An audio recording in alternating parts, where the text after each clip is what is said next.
Hello, আসসালামু আলাইকুম। আজকে এসএসসি সাধারণ গণিতের অধ্যায় 17 পরিসংখ্যানের তৃতীয় ভিডিও। আজকে আমরা মধ্যক সম্পর্কে জানব এবং অনুশীলনীর এমসিকিউগুলা সলভ করার ট্রাই করব। মধ্যক আমরা ছোট ক্লাসে মধ্যক সম্পর্কে ভালোভাবেই জেনে এসেছি। ওই সময় কিন্তু সহজ ছিল বিষয়টা, কিন্তু এখন আসলে একটু কঠিন। যেমন আমরা ছোটবেলায় দেখতাম কি আমাদের এরকম থাকতো যে মনে করো র্যান্ডম 10টা বা 15টা বা 20টা এতগুলো উপাত্ত থাকতো, ঠিক আছে। সাপোজ এই যে আমি দিলাম 1, 4, 7, 6, 5, এখানে কি আমি 5টা উপাত্ত দিলাম। এখন জিজ্ঞেস করলাম এর মধ্যে মধ্যক কে, তাই না? তাহলে কেউ কেউ আবার বোকার মতো অ্যান্সার দিয়ে দেবে, এই যে 7 আছে না, 7 হলো গিয়া মধ্যক। বলো তো এটা কি সত্য হবে? 7 কেন মধ্যক হবে না? কারণ এই যে আমি যে উপাত্তগুলো এখানে লিখছি, এই উপাত্তগুলো কিন্তু আমি অবিন্যস্ত আকারে লিখছি। আমাকে আগে কি করতে হবে? বিন্যস্ত করে নিতে হবে, তাই না? সে বিন্যস্ত যদি আমরা, তাই না? বলো বলো, আমি একা বলবো না আজকে, রিপ্লাই দাও। বিন্যস্ত করার পরে এই যে মাঝখানে যে উপাত্তটা থাকবে এইটা হইলো আমাদের মধ্যক। ঠিক আছে, দেখছো এখানে 5টা উপাত্ত ছিল আর আমার 3 নাম্বারটা হইলো মধ্যক। এটা সূত্র শিখছিলাম আমি, মনে আছে ছোটবেলায়, যে যদি আমাদের বিজোড় সংখ্যক উপাত্ত দেওয়া থাকে তাহলে মধ্যক হবে n+1 ডিভাইডেড বাই 2 তম পদ। যেমন এইখানে বলো তো কয়টা উপাত্ত দেওয়া? 5টা উপাত্ত দেওয়া, তার মানে n এর মান হইলো 5। তো n এর মান যদি 5 হয়, 5-এর সাথে 1 যোগ করলে কত হয়? 6। আর 6কে 2 দিয়ে ভাগ করলে কত হয়? 3। মানে কি 3 3 কিন্তু অ্যান্সার না, 3তম পদ। তাহলে আমার এইখানে 3তম পদ কোনটা? এই 5 না? বুঝছো সূত্রটা কিভাবে আসছে? আবার একটা বাস্তব এক্সাম্পল দেই। ধরো 2, হ্যাঁ লেখো, কিছু কিছু উপাত্ত লেখো, যে 2, তারপরে 5, সাজিয়েই দিই একসাথে, 7, 8, 10, 12।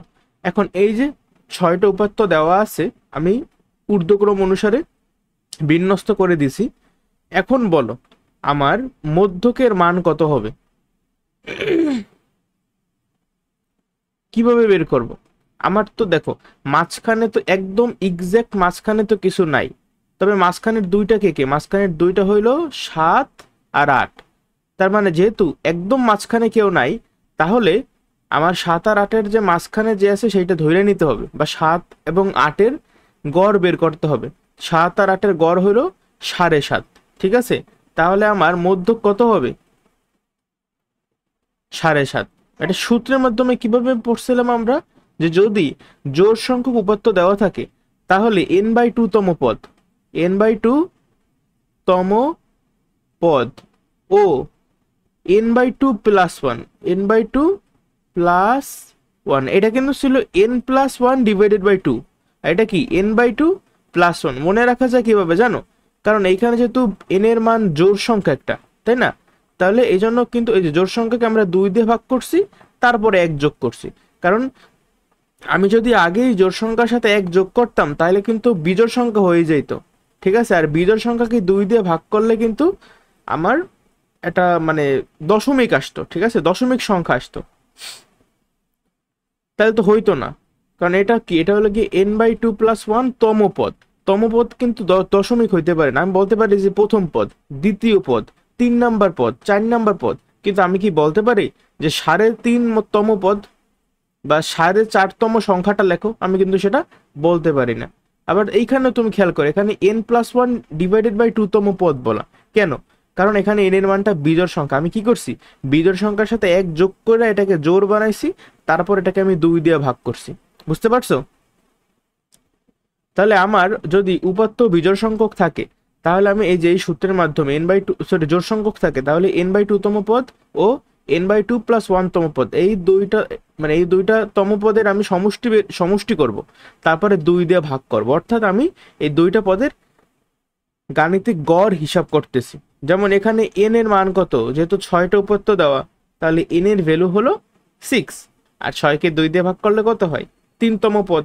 আর এইটা কততম পদ হবে? 4তম পদ। মানে এই যে 3 নাম্বার পদ আর 4 নাম্বার পদ, এই দুইটা পদের গড় করবা। গড় কিভাবে করে, সাথে সাথে আগে 8 যোগ করো, তাহলে হবে 15, তাই না?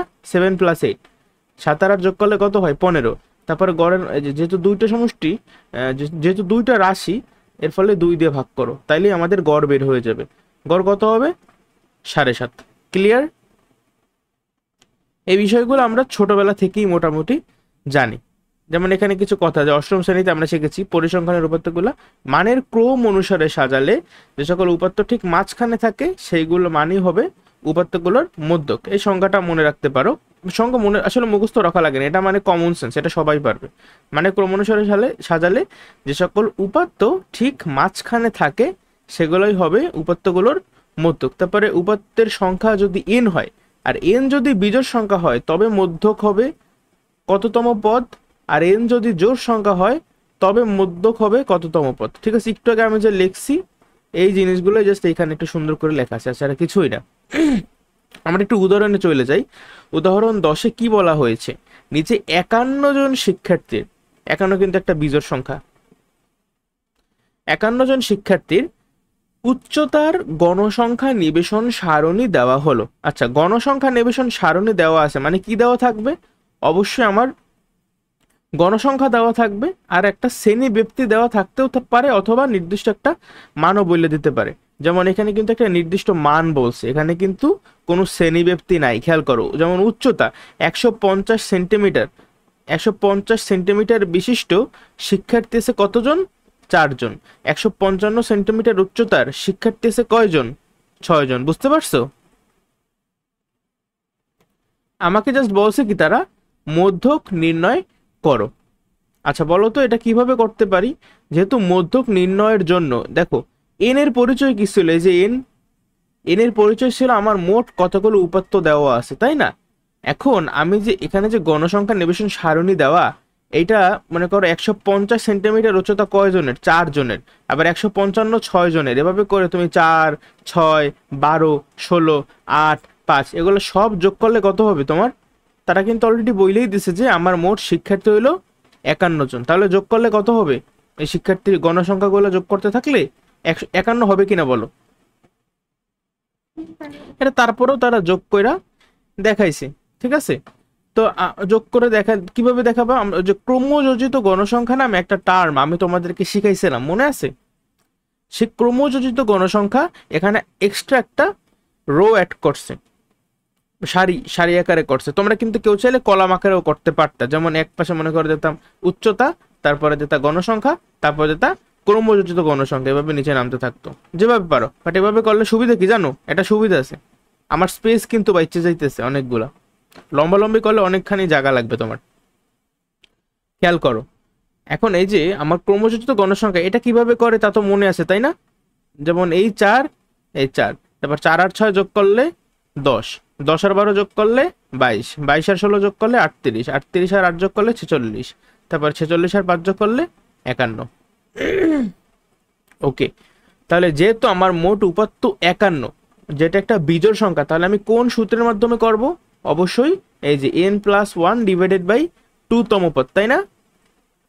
n এর মান কত বসাবা? 51, তাহলে 51 + 1 মানে 52, আর 2 দিয়ে তুমি যদি ভাগ করো তাহলে হবে 26। 26 কিন্তু অ্যান্সার না, 26তম পদের মান। 26তম পদের মান কত? এটাই হলো একটা ক্যাচ। কিভাবে বের করবা খেয়াল করো। প্রথম 4 জন ছিল 150, তারপর 5 নাম্বার থেকে 5 6 7 8 9 10 এই 6 জন, মানে 5 থেকে 10 ছিল 155, তারপর 10 পর্যন্ত তো চলে গেছে 11, 11 থেকে 22 পর্যন্ত ছিল 160, আমার লাগবে 26তম, তাই না? তাহলে এই যে সারিটা দেখতেছো, মানে এই কলামটার মধ্যে কি আছে? 23 থেকে এই পর্যন্ত 22 কিন্তু চলে গেছে, 22-এর পরে আসে 23, তাহলে 23 থেকে 38 পর্যন্ত যে শিক্ষার্থীগুলো আছে তাদের উচ্চতা 165 সেন্টিমিটার না? তাহলে 26তম পদের মান কত? 165 না? ঠিক আছে, তাহলে নির্ণয় মধ্যক হলো 165 সেন্টিমিটার। বুঝতে পারছো কোনো সমস্যা আছে অঙ্কটায়? এই টাইপের ম্যাথ আমরা আগেও সলভ করছি, বাট আগে এরকম গণসংখ্যা নিবেশন সারণী দেওয়া থাকতো না। কি করতো জানো? এই যে 150 তারা 4 বার লিখতো, 150 4 বার লিখতো, তারপরে 155 6 বার লিখতো। এভাবে কইরা কইরা উপাত্তগুলো আমার বুঝছো, 51টা উপাত্ত এভাবে দিলে মানে অনেক কষ্ট না জিনিসটা। আমাদের কাজটাকে সহজ করার জন্য এই গণসংখ্যা নিবেশন সারণী আকারে দেওয়া। আচ্ছা দেখো তো পরবর্তী ম্যাথ উদাহরণ 11, এটা বোঝো কিনা। 60 জন শিক্ষার্থীর গণিতে প্রাপ্ত নম্বরের গণসংখ্যা নিবেশন সারণী। তাহলে একটা নাম্বার দেওয়া থাকবে আর ওই নাম্বারটা কতজন পাইছে বা গণসংখ্যাটা দেওয়া থাকবে। তাহলে মধ্যক নির্ণয় করতে বলছে। তাহলে বলো তো মধ্যক নির্ণয় করার জন্য আমার মেইন ফোকাসটা কি? আমার কিন্তু কি বের করতে হবে আগে? এন এর মান বের করা লাগবে, যে আমার উপাত্ত সংখ্যা কয়টা সেটা কিন্তু দেওয়া আছে। 60 জন শিক্ষার্থী, তার মানে এন এর মান কিন্তু 60 বা গণসংখ্যা হলো মোট 60, ঠিক আছে। তারপরেও আমরা মধ্যক কোনটায় বোঝার জন্য আমার ক্রমযোজিত গণসংখ্যা করতে হবে। তাহলে আমার প্রাপ্ত নম্বর ছিল, গণসংখ্যাও ছিল, আমি এক্সট্রা ক্রমযোজিত গণসংখ্যার একটা রো অ্যাড করছি। তো এটা তো একটু আগে দেখালাম, এটা তোমরা করতে পারবা, ঠিক আছে। এটা করার পরে আমি দেখাবো যে আমার কি এন এর মান 60, যা একটা কি জোড় সংখ্যা। তাহলে আমার মধ্যকের মান কত হবে? 30তম আর 31তম পদ, ঠিক আছে। 30তম পদ কোথায় দেখো তো, তুমি বলো আমাকে 30তম পদ কোনটার মধ্যে বা কত হবে তার ভ্যালু? খেয়াল করো আমার 20, এই দেখো 20টা উপাত্ত বা 20 জন কিন্তু এখানে চলে গেছে। তারপর 21 থেকে 30 পর্যন্ত, 21 থেকে 30 পর্যন্ত কিন্তু আমার কত পাইছে? 70 পাইছে। তাহলে 30তম পদ কি 70 না? যদি বলতাম 27তম পদ, 27তম পদের মান কত হতো? 70ই কিন্তু হইতো। আর এই যে আমি এইটার মধ্যে কত থেকে কত আছে বলো তো? ভেরি গুড, 31 থেকে 46 নাম্বার। এরা মানে 31 থেকে 46 জন কত পাইছে? তারা 80 পাইছে, এ প্লাস পাইছে আর কি, ঠিক আছে। তাহলে আমার এখানে যে বসে 31তম পদ, 31তম পদের ভ্যালু কত হবে? 80 হবে। Very good. তাহলে যে 70 রাশি যোগ করলাম, তারপর 2 দিয়ে ভাগ করলাম, গড় হবে 75। কোনো সমস্যা বুঝতে? আচ্ছা পরবর্তী ম্যাটটার দিকে লক্ষ্য করি। এখন আসি আমরা একটা নতুন জিনিস শিখবো। এতক্ষণ পর্যন্ত আমি যেটা বলছি ওইটা আসলে আমরা ছোটবেলায় শিক্ষা আসছি, কিন্তু এখন আমরা নতুন একটা সূত্রের সাথে পরিচিত হব। সূত্রটা ভেরি ইম্পর্টেন্ট, মুখস্থ ছাড়া কোনো গান নাই এখানে। L plus N by two minus F C into H by F M, এটা হলো গিয়ে আমাদের মধ্যক নির্ণয়ের সূত্র। এখন প্রশ্ন, ভাইয়া এতক্ষণ সূত্রটা কোনো কাজে লাগে নাই, এখন হঠাৎ কইরা কেন সূত্রটা লাগবে বলো তো? সূত্রটা আমাদের কোন কাজে লাগবে?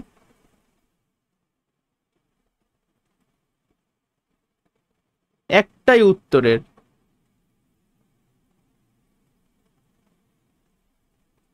যখন আমাদেরকে শ্রেণী ব্যক্তি দেওয়া থাকবে, কোনো এক্সাক্ট ভ্যালুর জায়গায় একটা রেঞ্জ দেওয়া থাকবে, ঠিক আছে, ওই সময় আমাদের এই সূত্র লাগবে। ইভেন তোমার মনে আছে প্রচুরকের একটা সূত্র ছিল, গতকালকে শিখছি, বলো তো?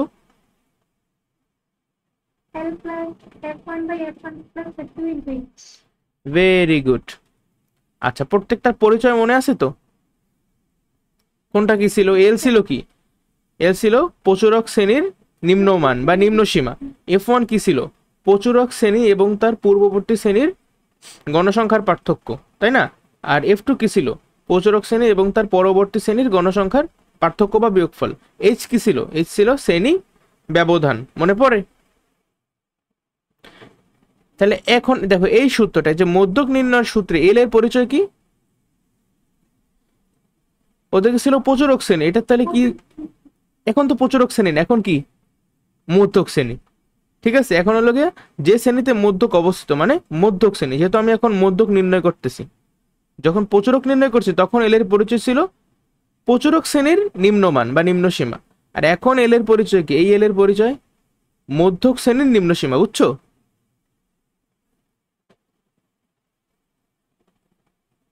বুঝতে পারছো বলো? যখন আমরা প্রচুরক নির্ণয় করছি তখন ছিল এটা প্রচুরক শ্রেণীর নিম্ন সীমা। এখন আমরা মধ্যক নির্ণয় করতেছি, এখন এটা কি? মধ্যক শ্রেণীর নিম্ন সীমা। ক্লিয়ার? এন এর মানে কি? এন হলো গিয়ে গণসংখ্যা। এফসির মানে কি? সি মানে কিউমিউলেটিভ। কিউমিউলেটিভের বাংলা হলো ক্রমযোজিত, ঠিক আছে? তাহলে এফসির পরিচয় কি? মধ্যক শ্রেণীর পূর্ববর্তী শ্রেণীর ক্রমযোজিত গণসংখ্যা। মানে যেটা মধ্যক শ্রেণী তার পূর্ববর্তী শ্রেণীর দিকে তাকাবা, হ্যাঁ, তার পূর্ববর্তী শ্রেণীর ক্রমযোজিত গণসংখ্যা। আর এফএম মানে কি? এফএম মানে হলো যে মধ্যক শ্রেণীটা আছে সেই মধ্যক শ্রেণীর গণসংখ্যা। এইচ মানে তো শ্রেণী ব্যবধান বা শ্রেণী ব্যক্তি। এটা আসলে এখন বাংলা তো একটু কঠিন কঠিন লাগতেছে, বাট একটা অঙ্ক দেখলে সহজ লাগবে বিষয়টা। আসো তাইলে উদাহরণ 12তে কি বলছে দেখো। একটা গণসংখ্যা নিবেশন সারণী আমাদেরকে দেওয়া আছে, কিসের? যে সময় গণসংখ্যা। আর একটু ইনফরমেশন কিন্তু দিলে ভালো হইতো, যেটা আসলে কি সময়, তাই না? সময়টা যে দেশ এটা কিসের সময়, যাই হোক দরকার নেই। 30 থেকে 35 সেকেন্ড, গণসংখ্যা 3, 36 থেকে 41, 10। আচ্ছা ঠিক আছে, যাই হোক। কথা কি বলছে যে গণসংখ্যা নিবেশন সারণী বলতে কি বোঝায়? তোমাদের কি মনে আছে গণসংখ্যা নিবেশন সারণী কি? আমরা একটা নির্দিষ্ট শ্রেণী ব্যবধান নিতাম, তারপর একটা নির্দিষ্ট কি বলে শ্রেণী সংখ্যা হইতো, এবার আমি উপাত্ত মানে অবিন্যস্ত উপাত্তগুলোকে বিন্যস্ত করতাম, তাই না? তো ওই কথাটাই সুন্দর করে এখানে বলা আছে, তোমরা অবশ্যই মুখস্থ করবে এটা। যে প্রদত্ত উপাত্ত সমূহকে, মানে যে উপাত্তগুলো আমাদেরকে দেওয়া আছে সেই প্রদত্ত উপাত্ত সমূহকে নির্দিষ্ট শ্রেণী ব্যবধান, এই শ্রেণী ব্যবধান কিন্তু আমরা আমাদের ইচ্ছা মতো ফিক্সড করি, ঠিক আছে? নির্দিষ্ট শ্রেণী ব্যবধান ও শ্রেণী সংখ্যা নির্ধারণের মাধ্যমে বিন্যস্ত ও সারণীভুক্ত করা করা কি গণসংখ্যা সারণী বা গণসংখ্যা নিবেশন সারণী বলে। বুঝতে পারছো? এগুলো তো মানে আসলে মুখস্থ করাও লাগে না, এই তিনবার পড়বা, দেখবা তুমি অটোমেটিক এটা এভাবেই লিখতে পারবা। আর একটু অ্যাডও করতে পারো যে প্রদত্ত অবিন্যস্ত উপাত্ত সমূহকে নির্দিষ্ট ব্যবধান ও নির্দিষ্ট সংখ্যা নির্ধারণের মাধ্যমে বিন্যস্ত করাই হলো গণসংখ্যা নিবেশন সারণী, ঠিক আছে? লেখলেও হবে। দেখো খতে কি বলছে, খতে বলা হয়েছে যে উপরের গণসংখ্যা নিবেশন সারণী থেকে মধ্যক নির্ণয় করো। এখন মধ্যক কিভাবে নির্ণয় করবো বলো? এক্সট্রা কোন রোটা অ্যাড করতে হবে তোমার এখানে? ক্রমযোজিত গণসংখ্যা অ্যাড করলে কত হবে বলো তো? এটার মান হবে, এটা তো 3ই হবে, এর পরেরটার মান কত হবে? 13। হ্যাঁ, 36 থেকে 41 শ্রেণীর ক্রমযোজিত গণসংখ্যার ভ্যালু 13, তারপরে 31, তারপরে কত? 56, ঠিক আছে? তারপরে কত? 64, তারপরে 70। বুঝছো? আচ্ছা ঠিক আছে। তাহলে আমার যেহেতু গণসংখ্যার ভ্যালু জোড় সংখ্যা, তাহলে আমার সূত্র অনুসারে 35তম পদ আর 36তম পদের গণ লাগবে। বলতো 35তম পদের ভ্যালু কত হবে? এখানেই তো ঝামেলাটা বাড়ছে, কারণ আমার যদি একটা নির্দিষ্ট ভ্যালু দেওয়া থাকতো তাহলে তো এটা আগের অঙ্কের মতোই হয়ে যেত, কিন্তু আমার তো এখন নির্দিষ্ট ভ্যালুটা নাই, আমার তো এখন একটা কি দেওয়া, রেঞ্জ দেওয়া। এর জন্যই তো আমরা নতুন একটা সূত্র শিখছি, তাই না? এবার বলো তাহলে 35 আর 36তম যে আমার পদ, এটা কোন শ্রেণীতে থাকবে বা মধ্যক শ্রেণী কোনটা?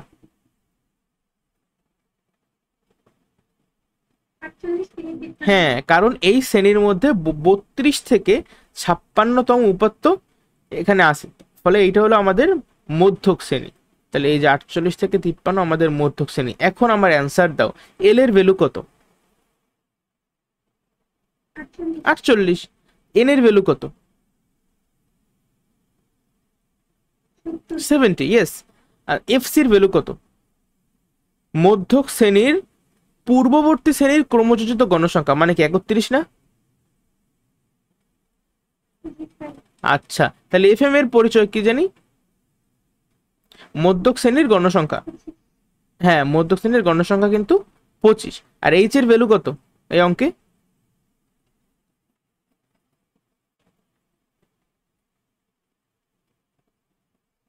ভুলে গেছো নাকি সূত্রটা? 6। গুড। এই 36 থেকে জাস্ট 30 বিয়োগ করে দেবা, খেয়াল করো। তাহলে আমি প্রত্যেকটা মান যদি বসাই ফেলাই, অঙ্কটা কি কঠিন কিছু বলো? সহজ না একেবারে?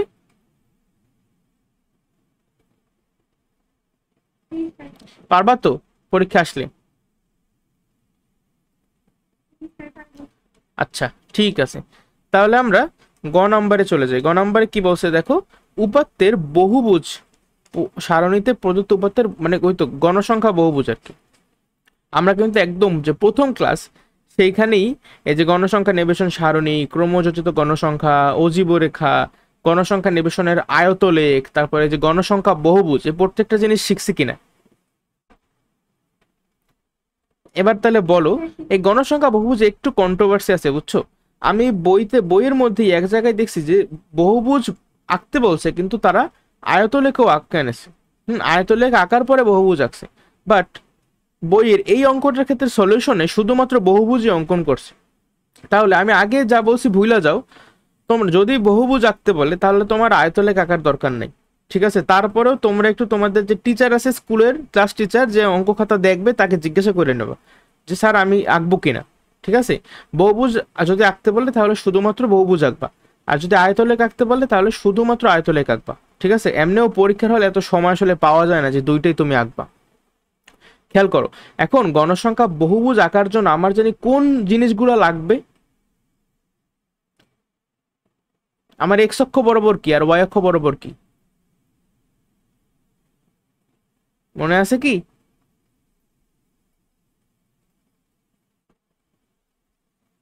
আমার কিন্তু শ্রেণী মধ্যমানগুলো লাগতো, মনে আছে? সেই মধ্যমান বরাবর আমি কিন্তু গণসংখ্যাগুলো বসাইতাম। যেমন এই যে 30 থেকে 35, এখানে কিন্তু অবিচ্ছিন্ন শ্রেণীব্যক্তি বের করা লাগবে না, তোমার বিচ্ছিন্ন আকারে দেওয়া আছে। দেখো 30 থেকে 35, এখানে কিন্তু 36 থেকে 41, মাঝখানে কিন্তু 1 মিসিং, 35 থেকে 36 কিন্তু নাই। Doesn't matter. যদি এখানে আয়তলেখ আঁকতে বলতো তাহলে আমরা অবিচ্ছিন্ন শ্রেণীব্যক্তি করতাম। তো ওই সময় কিন্তু আবার আমাদেরকে ক্রমযোজিত গণসংখ্যা অথবা মানে এগুলো আর কি লাগতো না, কারণ আয়তলেখে লাগবে কি, আয়তলেখে লাগবে অবিচ্ছিন্ন শ্রেণীব্যক্তি আর গণসংখ্যা। বাট গণসংখ্যা বহুভুজে কি লাগবে? শ্রেণীর মধ্যমানটা লাগবে আর লাগবে গণসংখ্যা। তাহলে তুমি কি মধ্যমান বের করতে পারবা? যে এই যে 30 থেকে 35 শ্রেণীর মধ্যমান হলো 32.5, এটা কত হবে? 38.5, এটা 44.5, তারপরে কত, এভাবে আর কি প্রত্যেকটা বের করবা। বুঝতে পারছো? হ্যালো,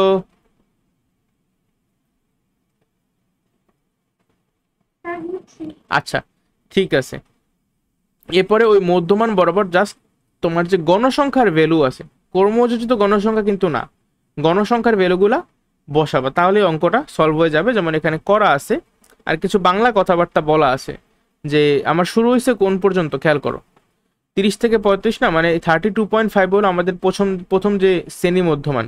কিন্তু একটা বিষয় এখানে একটু খেয়াল রাখবা, যেহেতু আমার গণসংখ্যা বহুভুজটা ধরো হ্যাঁ 32.5 বরাবর, এই যে 32.5 বরাবর তুমি কত বসাইলা? 3। আবার 38.5 বরাবর, যে 38.5 বরাবর আসছে কত? 10। এই যে দেখো 38.5 বরাবর 10, এইভাবে করে প্রত্যেকটা তো তুমি বসাইলা। কিন্তু একটু কাহিনী আছে যে একেবারে এই যে 32.5 এর এই যে বিন্দুটা কোথায় আইসা মিলাবা তুমি কি এই যে শূন্যর সাথে মিলাবা, নাকি এইখানে মিলাবা, এইখানে কোথায় মিলাবা? এটার অ্যান্সার কি জানো? অথবা এই যে এই জিনিসটা খেয়াল করো, এই যে 62.5 এরপরে কোথায় আসবে? Answer is very simple. আমার যেখান থেকে শুরু হয়েছে, যেমন এই যে 30 থেকে 35 শুরু হয়েছে না, তুমি ইমাজিন করে নেবা এর আগের যে শ্রেণীটা আছে, যদিও কোশ্চেনে দেওয়া নাই, বাট এর আগের শ্রেণী মধ্যমানটা হিসাব করবা। যেমন এখানে যদি তুমি একটু লক্ষ্য করো, দেখো 32.5, 38.5, আমার কিন্তু 6 করেই পার্থক্য, 6 করে পার্থক্য না? তাহলে 32.5 থেকে তুমি 6 বিয়োগ করলে কত হয়? 26.5, মানে 25 থেকে, সরি দাঁড়াও খেয়াল করতে তো একটু,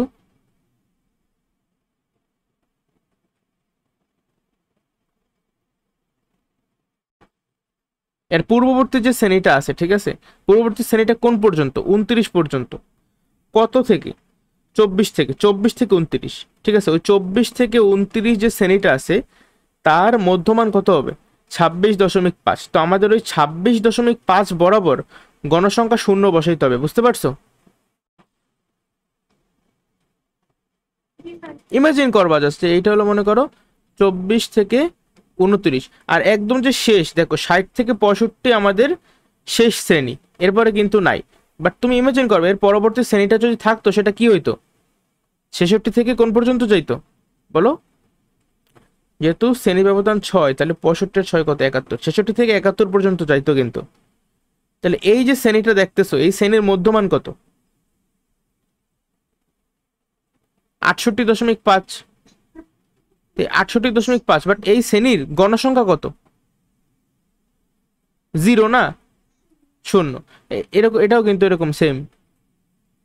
এটা তোমার লেখা লাগবে না, তুমি ইমাজিন করবা, ঠিক আছে? এর এর ফলে কি হয়েছে, এই 26.5 বরাবর তুমি শূন্য বসেছো, এই যে দেখছো মিলাই দিয়েছে কিন্তু 26.5-এ আইসা, আবার 68.5-এ আইসাও মিলাই দিয়েছে। বুঝতে পারছো আমার কোথায় মিলাতে হবে? এইভাবে কিন্তু ক্যালকুলেট করা লাগবে আমাদের বিষয়গুলো। আচ্ছা, তাহলে দেখো বহুভুজ অঙ্কনের জন্য এটাই হলো সব থেকে আদর্শ নিয়ম। আমি বলে নিতেছি, এখানে অনেক জায়গায় আমি আমি নিজে হয়তো বা বলছি কিছু কিছু ভিন্ন নিয়ম আছে, ঠিক আছে, বাট সব থেকে আদর্শ নিয়ম হলো এই জিনিসটা, এই যে পূর্ববর্তী শ্রেণীর মধ্যমানে মিলাই দেওয়া।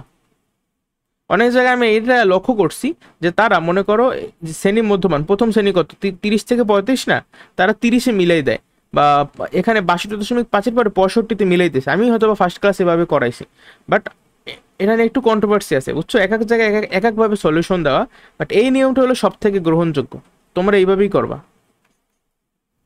ক্লিয়ার? কোনো প্রবলেম আছে বলো? আর এখানে কিছু বাংলা কথা লেখা আছে যে এই পূর্বের যা করছি সেইটাই, যে পূর্বের শ্রেণীর মধ্যমান এত, শেষের শ্রেণীর পরের শ্রেণীর মধ্যমান এত, এক্স অক্ষ বরাবর কি যে শ্রেণীর মধ্যমান সুবিধাজনক এককে, সুবিধাজনক একক মানে কি বলতে পারো যে ছক কাগজ বরাবর প্রতি 5 ঘরকে 1 একক ধরে, অথবা প্রতি 2 ঘরকে 1 একক ধরে, তুমি যেভাবে আঁকবা ওই অনুসারে বলবা, ঠিক আছে? একক নিয়ে সেখানে এই যে ছেদ চিহ্ন, ছেদ চিহ্নটা দ্বারা কি বুঝাবে, যে 0 থেকে 26.5 পর্যন্ত সকল ঘর আছে। ওয়াই অক্ষ বরাবর কি নিছি, গণসংখ্যা নিছি। তা তো ওই তো এই লেখাগুলো তো লিখতে পারবাই, ভেরি ইম্পর্টেন্ট। কেউ আবার মানে অবশ্যই লেখা শিক্ষো, ঠিক আছে? এই লেখাটা 4-5 বার পড়বা তাইলেই হবে। সবই তো বুঝাই দিছি। এখন আমাদের মোটটা তাকে বলা যায় যে মধ্যক টপিকটা শেষ, মধ্যকে আর তেমন কিছু নাই। গড়, গতদিন গড়, প্রচুরক, মধ্যক তিনটাই যেহেতু শেষ। আর আমাদের কি মনে আছে যে কেন্দ্রীয় প্রবণতার 3টে এভাবে পরিমাপ ছিল, মনে পড়ে? তো 3টাই কিন্তু আমাদের শেষ, মানে আমাদের চ্যাপ্টার শেষ। এখন দেখো আমরা অনুশীলনীতে কিছু এমসিকিউ আছে, সলভ করি। যে উপাত্ত সমূহ সারণীভুক্ত করা হলে, বলো তুমি আমার অ্যান্সার দাও এটার।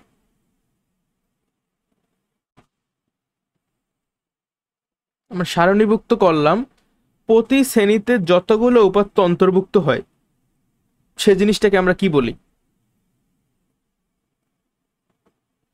আমরা কি শ্রেণী সীমা বলি, নাকি শ্রেণীর মধ্যবিন্দু বলি, নাকি শ্রেণী সংখ্যা, নাকি শ্রেণীর গণসংখ্যা?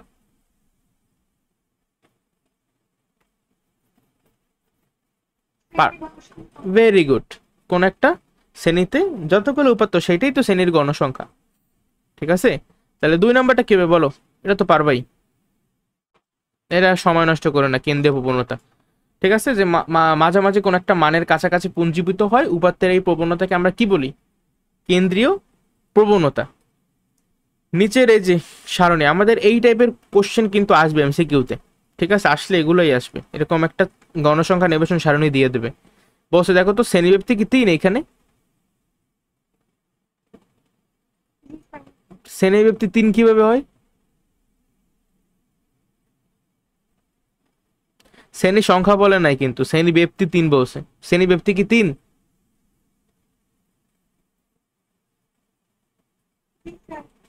জি স্যার। কিভাবে? এই 8 ডিগ্রি থেকে 6 ডিগ্রি বিয়োগ করো, 8 থেকে 6 বিয়োগ করলে কত হয়? 2 না?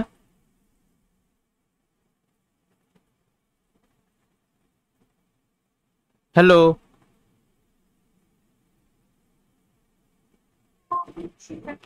শ্রেণী ব্যক্তি তো 2 হওয়া উচিত আমার এখানে।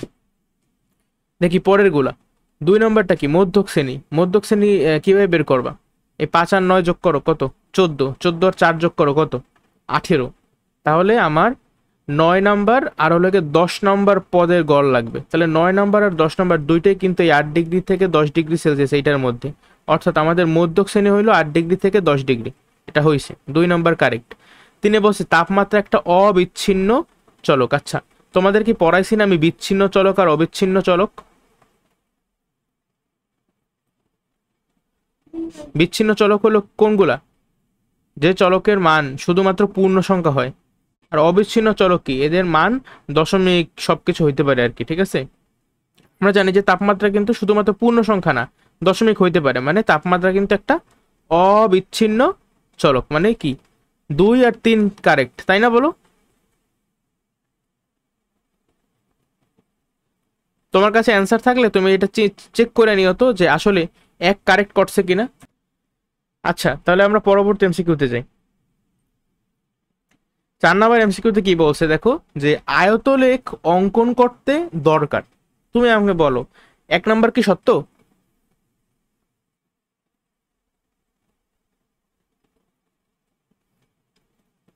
অবশ্যই সত্য, তাই না? 100% সত্য। কারণ আমরা জানি যে এক্স অক্ষ বরাবর আমরা কিন্তু অবিচ্ছিন্ন শ্রেণীব্যাপ্তি বসাই সব সময়। আর যেহেতু আয়তলেখ আঁকতে বলছে, যদি এখানে আয়তলেখ না দিয়া যদি দিত অজীব রেখা, তাইলে কি হতো বলো তো? অজীব রেখা অঙ্কন করার সময় এক্স অক্ষ বরাবর আমরা কি কি রাখি ওই সময়? শ্রেণীর যে উচ্চ সীমাটা আছে সেইটা কিন্তু রাখি, ঠিক আছে?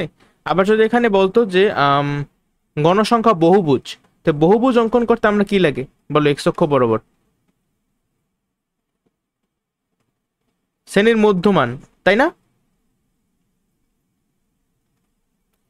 আর আয়তলেখ অঙ্কন করতে ওয়াই অক্ষ বরাবর আমরা কি বসাই? হ্যাঁ, ঠিকই আছে, গণসংখ্যা। বা আমি যদি গণসংখ্যা বহুভুজ আঁকতাম, ওই গণসংখ্যা বহুভুজ অঙ্কন করতেও কিন্তু আমি ওয়াই অক্ষ বরাবর গণসংখ্যাই বসাইতাম। কিন্তু যদি বলতো যে অজীব রেখা অঙ্কন করতে, অজীব রেখার ক্ষেত্রে ওয়াই অক্ষ বরাবর আমরা কি বসাই বলতো? এটা কিন্তু একটা ইম্পর্টেন্ট এমসিকিউ। অজীব রেখা অঙ্কন করতে আমরা ওয়াই অক্ষ বরাবর কি বসাই? ক্রমযোজিত গণসংখ্যা। তাহলে 1ও কারেক্ট, 2ও কারেক্ট।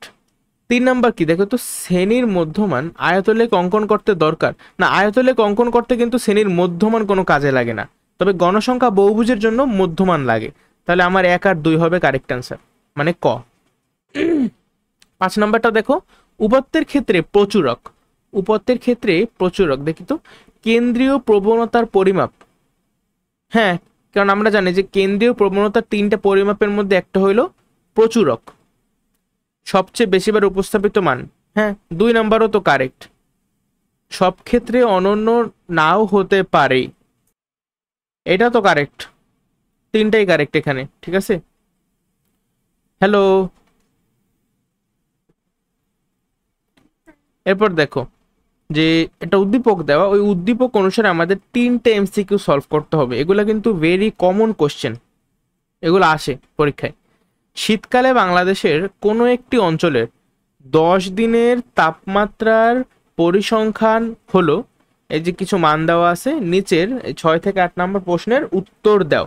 দেখো তো উপরের সংখ্যাসূচক উপাত্তের প্রচুরক কোনটা? এখানে আদৌ কোনো উপাত্ত কি রিপিটেশন আছে, একাধিকবার আছে কিনা দেখো। সব থেকে ছোটকে দেখি তো মনে হয় 5, 5-এর পরে দেখি তো 6, তারপরে 7, 8, 9, 10, 11, 12, 13, 14। আচ্ছা, তার মানে কোনো প্রচুরক কি দেখতে পাইতেছো বলো? তাহলে প্রচুরক নাই, শেষ। 7 নাম্বার এমসিকিউ, উপরের সংখ্যাসূচক উপাত্তের গড় তাপমাত্রা বের করতে বলা হয়েছে।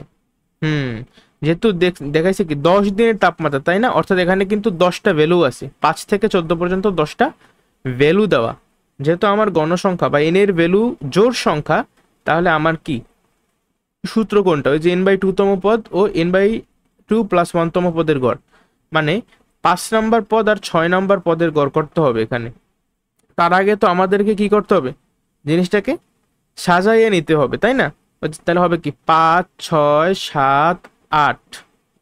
যেহেতু আমার লাগবে 5 আর 6 নাম্বার, তারা দেখি তো 5, 6, 7, 8, 9, 10, অর্থাৎ 5 নাম্বার পদ হলো গিয়ে 9 আর 6 নাম্বার হলো গিয়ে 10। তাহলে 9 আর 10-এর গড় কত হবে? 9.5। বুঝছো কি করছি?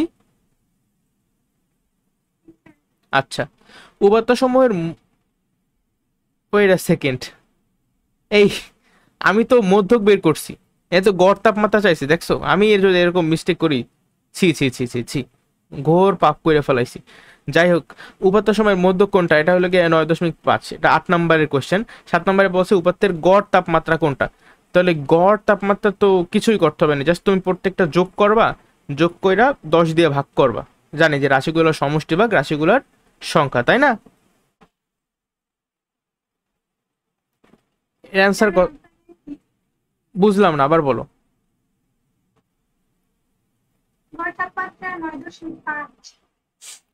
এটা তো কোইন্সিডেন্স আর কি, মিললে গেছে।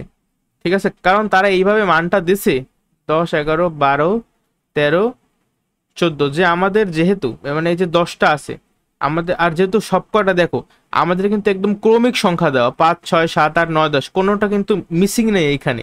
এর ফলে হয়েছে কি আমার মধ্যক আর গড় কিন্তু সেম হয়ে গেছে, মানে গড়ও হয়ে গেছে 9.5। মানে কি বলবো, আমাদের ভুল কইরও আমাদের ঠিক হয়ে গেছে। মাঝে মাঝে কিন্তু এরকম কপাল ভালো হয়, ঠিক আছে, সব সময় হয় না। বাট তুমি নিয়ম কি, তুমি সব কটা যদি যোগ করো তারপর যদি 10 দিয়ে ভাগ করো, তাহলে কিন্তু তোমার 9.5 আসবে। আচ্ছা, 9 নাম্বারটা দেখো কি বলছে। কোনটি মধ্যক নির্ণয়ের সূত্র। এখানে কিছু, ও ভালো কথা, আমাকে বইলেই দিয়েছে যে কোনটার পরিচয় কি, যে এল, এর হইলো মধ্যক শ্রেণীর নিম্নসীমা। তারপর কি উপাত্তের সংখ্যা তো এন। আচ্ছা, শ্রেণীর পূর্ববর্তী শ্রেণীর ক্রমযুক্ত গণসংখ্যা, মানে প্রত্যেকটা জিনিস তারা বইলেই দিয়েছে। এটা উচিত হয় না। ঠিক আছে, আমি যদি কোশ্চেন করি, আমি এভাবে কোশ্চেন করবো যে মধ্যক শ্রেণীর নিম্নসীমা হইল গিয়ে এক্স, ঠিক আছে, তারপরে জিজ্ঞেস করবো যে মধ্যক নির্ণয় সূত্র কি, ওই অনুসারে বলতে হবে। তাইলে একটা খেলা ছিল, বাট এখানে ভাবাভাবির কিছুই না, এটা মুখস্থ। বলো কোনটা হবে।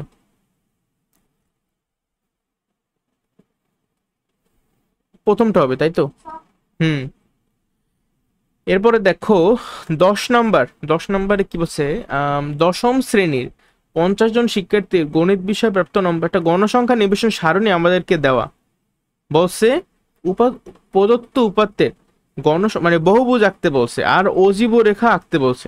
এখন তুমি আমাকে বলো, মনে করো আমি প্রথমে বহুভুজ আঁকবো, ঠিক আছে, এই যে আমার ওয়াই অক্ষ, এই আমাদের সুন্দর একটা এক্স অক্ষ। এখন এক্স অক্ষ বরাবর আমি যেন কি নেব বহুভুজ আঁকার জন্য,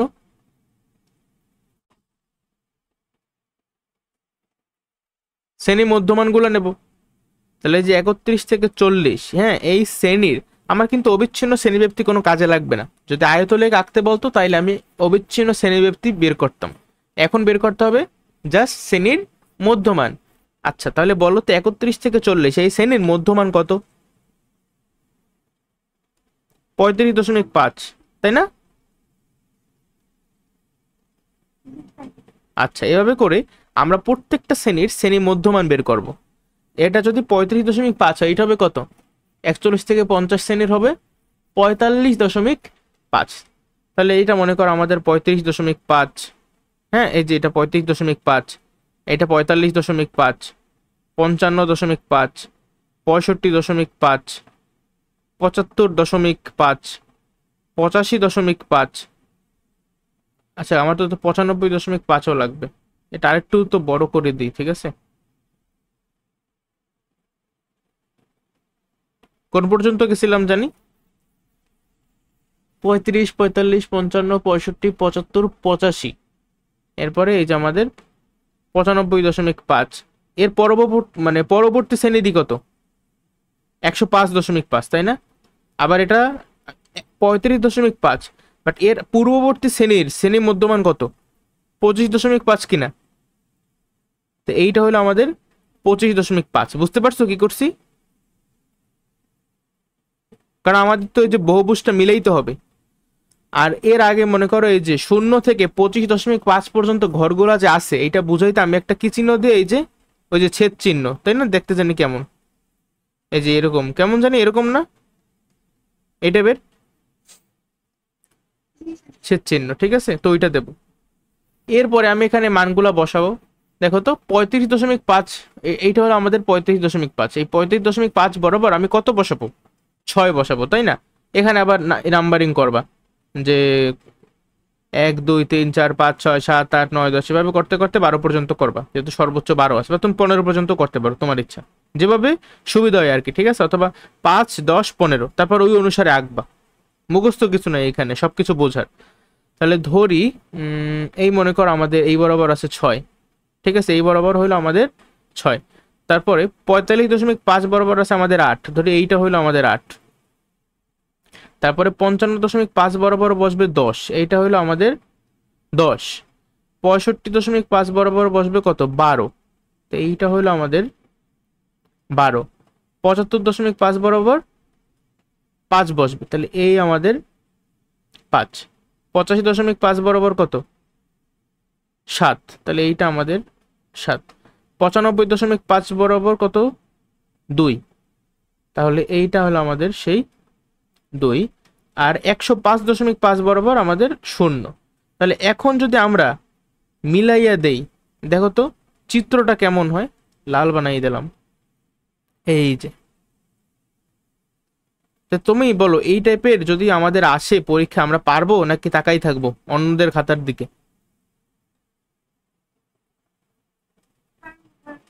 সহজ কিনা বলো, এখানে কঠিন কিছু আছে? একটা জাস্ট ট্রিকি যে আমি কোথায় মিলাইয়ে দেবো, সেটাও কিন্তু আমি তোমাদেরকে ভালোভাবে বুঝাইছি।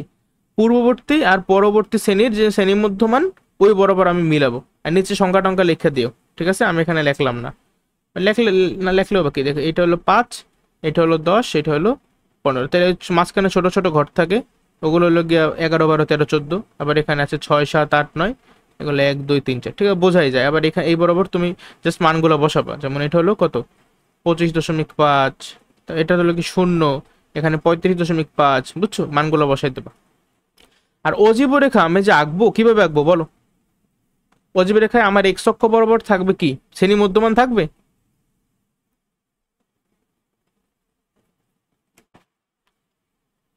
অ্যান্সার দাও।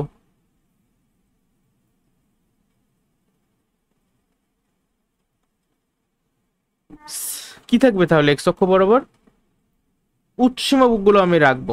যেমন 31 থেকে 40, এই শ্রেণীর উচ্চসীমা কত, 40, তাহলে এখানে আমি রাখবো 40, ঠিক আছে? এই 40 বরাবর আমি বসাবো কত, এই 31 থেকে 40 শ্রেণীর ক্রমযোজিত গণসংখ্যার আমি আরেকটা সারি করব। এই যেমন এটার কিন্তু 6 হবে, যেহেতু প্রথমটার কিন্তু গণসংখ্যা, ক্রমযোজিত গণসংখ্যা দুইটা সেম হয় প্রথম শ্রেণীর। এটার তারপরটার কত হবে, 14, 24, হিসাব করো, বুঝছো? এবার আমাদের ক্রমযোজিত গণসংখ্যা। এখন আমি ওয়াই অক্ষ বরাবর, যেহেতু অজীব রেখা আঁকতে বলছে, আমি ওয়াই অক্ষ বরাবর ক্রমযোজিত গণসংখ্যা নেব। আর এক্স অক্ষ বরাবর আমি নেব প্রত্যেকটা শ্রেণীর উচ্চসীমা। যেমন এই যে এটা হলো 40, 40 বরাবর আমি 6 বসাবো। এটা ধরো আমাদের 40, 40 বরাবর আমি বসাইলাম 6, ঠিক আছে? তারপরে দেখো 50 বরাবর আমি বসাবো 14, এইটা ধরো আমাদের 50, এই 50 বরাবর আমি বসাইলাম 14। এটা কিন্তু আস্তে আস্তে শুধু উপরেই যাবে। আমরা জানি কি না যে ক্রমযোজিত গণসংখ্যার যে গ্রাফটা, এটা কিন্তু কখনো নিচে নামবে না। এইভাবে তোমরা 50-এর পর কত, 60, 60, 70, 80, 90, 100 আমি লিখে নিয়ে গেছি, ঠিক আছে? 60, এটা ধরো 70, এটা 80, এটা 90, এটা 100, ঠিক আছে? আমার সাথে সাথে করো, শুধু দেখো না। 80, 90, 100, আর এটা হলো 0 লেখবা, মাঝখানটা ছেদ চিহ্ন দেবা, বুঝাইতে যে 0 থেকে 40 পর্যন্ত ঘরগুলা আছে। 50 বরাবর বসাইলাম 14, তারপরে এই যে 60 বরাবর কত বসাবা, 60 বরাবর কি 10 বসাবা নাকি 24? 24 বসাবো। আমি তো ক্রমযোজিত গণসংখ্যা বসাবো। 5, 10, 15, 20, এই বরাবর থাকবে 24, ঠিক আছে? 70 বরাবর কত বসাবা, 36, 36 আবার কোথায় থাকবে দেখো, এই 30, এটা 35, তারপরে 36 একটুখানি উপরে, মানে বুঝছো, মানে মান এতই বড় হইতেছে এখানে আঁকা কষ্টকর। তাহলে তুমি মিলাই দিতে পারবে না এইভাবে বসাইয়া? আচ্ছা ঠিক আছে, তাহলে এটা আর আমি করালাম না, জাস্ট দেখাই দিলাম ভালোভাবে। পরবর্তী ম্যাটটার দিকে একটু লক্ষ্য করি। 11 নম্বরে কি বলা হয়েছে, 50 জন শিক্ষার্থীর ওজনের গণসংখ্যা নিবেশন সারণী দেওয়া হলো, মধ্যক নির্ণয় করো। হুম, ভালো কথা। বলো তো, এই মধ্যক নির্ণয় করতে তোমার কি সূত্র লাগবে নাকি লাগবে না? কেন? কারণ এখানে শ্রেণী ব্যক্তির কোনো ঘটনা নাই, আমার এখানে ডিরেক্ট মান দেওয়া। ঠিক আছে, তাহলে বলো আমার মধ্যক শ্রেণী কোন, সরি শ্রেণী তো নাই এখন আর। তাহলে মোট যেহেতু 50 জন শিক্ষার্থী, তাহলে মধ্যক হবে 25 নাম্বার, 50-এর অর্ধেক 25 আর 26, এততম পদের গড়। 25তম পদ দেখি তো ভ্যালু কত। ক্রমযোজিত গণসংখ্যার একটা যদি আমি সারি করি, আমরা দেখবো এটা 2, এটা কত 6 আর 2 8, 16 16 16, ওকে 32, 32 আর 12 যোগ করলে 44, 44 আর 6 যোগ করলে 50। তাহলে বলো তো 25 আর 26তম পদের মান কত?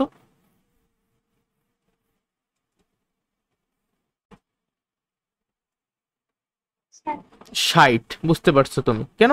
কারণ এই যে 16 প্রথম 16টা পদ তো এই পর্যন্ত চলে গেছে, 16টা পদের প্রথম 16টা পদের ভ্যালু হইলো কি যে 45, 50 আর 55। তারপরে 17 থেকে শুরু কইরা 32 পর্যন্ত, মানে নতুন আরো এক্সট্রা 16টা, 17তম পদ থেকে 32তম পদ, এই এই 16টা পদ এর মান হবে 60 কেজি। ঠিক আছে, আর এই রেঞ্জের মধ্যে তো 25 আর 26 পড়ছে। তাহলে আমার মধ্যকের মান কত হবে বলো? মানে 25তম পদ হইলো কি 60, আর 26তম পদের ভ্যালু হইলো 60। তাহলে 60 আর 60-এর গড়ও কিন্তু 60ই হবে। ঠিক আছে, তাহলে আমার মধ্যক কত?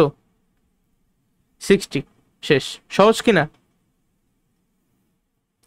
পরবর্তীতে দেখো একটা সৃজনশীল আমরা দেখি আজকে, যে 12 নম্বর সৃজনশীল। আচ্ছা খেয়াল করো এখানে কি দেওয়া, যে কোন একটা স্কুলের বার্ষিক পরীক্ষায় ক্লাস 9-এর 50 জন শিক্ষার্থীর গণিতে প্রাপ্ত নম্বর। ভালো কথা, তাহলে এখানে গণসংখ্যা কত? 50 জন শিক্ষার্থীর নাম্বার দেওয়া, তাই না? 50 জন হলো আমাদের গণসংখ্যা, এখানে মোট উপাত্ত 50টা। প্রদত্ত তথ্যটির ধরন কিরূপ? কোন নিবেশনে একটি শ্রেণীর গণসংখ্যা কি নির্দেশ করে? আচ্ছা, কোন নিবেশনে একটা শ্রেণীর গণসংখ্যা কি নির্দেশ করে বলো তো? ওইটা হলো গিয়ে একটু আগে যে এমসিকিউটা করলাম না সেইটা, যে কোন একটা শ্রেণীতে যতগুলো উপাত্ত আছে সেটাই তো তার গণসংখ্যা। তাহলে গণসংখ্যা কি নির্দেশ করে? ওই শ্রেণীতে অন্তর্ভুক্ত উপাত্তের সংখ্যা, তাই না? আচ্ছা আচ্ছা দেখো, আর তথ্য আমরা জানি ছোটবেলায় পড়ছি যে বিন্যস্ত হইতে পারে, উপাত্ত অবিন্যস্ত হইতে পারে। তাহলে এখানে কি আমার যে মার্কগুলো এগুলো কি বিন্যস্ত নাকি অবিন্যস্ত? তাহলে আমার তথ্যটা হলো কি অবিন্যস্ত। খ নাম্বার দেখো, উপযুক্ত শ্রেণীব্যাপ্তি নিয়ে গণসংখ্যা নিবেশন তৈরি করো। তা তুমি নির্দিষ্ট একটা শ্রেণীব্যাপ্তি মনে করো ধরবা, 5 ধরতে পারো, 6 ধরতে পারো, 10 ধরতে পারো, 2 ধরতে পারো, তোমার ইচ্ছা। ঠিক আছে, তারপরে আমরা গণসংখ্যা নিবেশন সারণী তৈরি করতে পারবো কিনা বলো? এর জন্য কি করতে হবে? তোমার আগে পরিসর বের করতে হবে। আর পরিসরের সূত্র মনে আছে কারো? ওই যে সর্বোচ্চ মান থেকে সর্বনিম্ন মান আমরা বিয়োগ করতাম, তারপরে 1 যোগ করতাম। তাহলে এখানে সর্বোচ্চ মান কত দেখো তো? সব থেকে ভালো স্টুডেন্ট কি 97 নাকি? দেখো 97 থেকে বড় কিছু পাও কিনা, পাইতে তো আসি না। তাহলে মোস্ট প্রবাবলি আমাদের সবচেয়ে বড় মান হলো 97। আর সব থেকে ছোট মান, সব থেকে গাধা স্টুডেন্ট কি 34 নাকি? দেখি তো।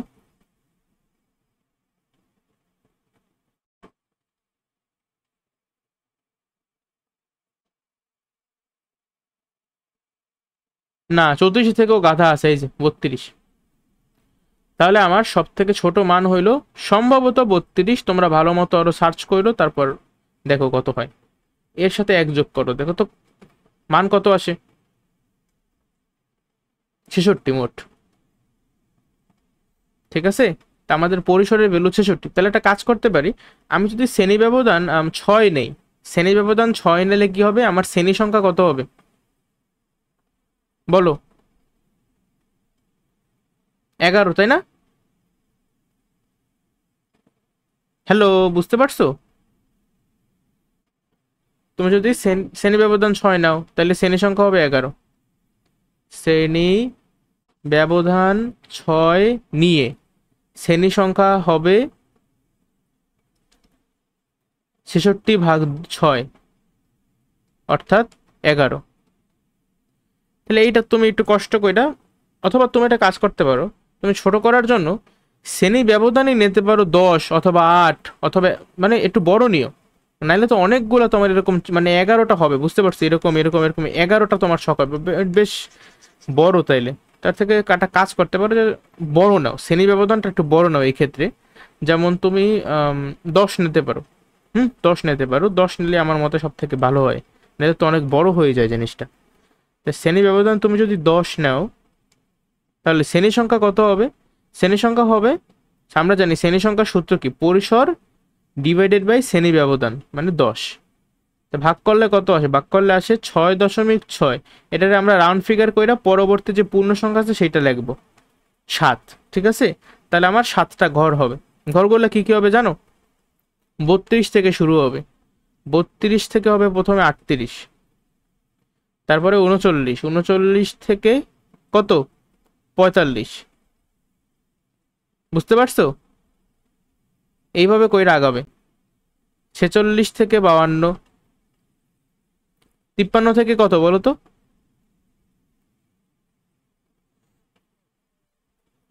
59, তারপরে 60 থেকে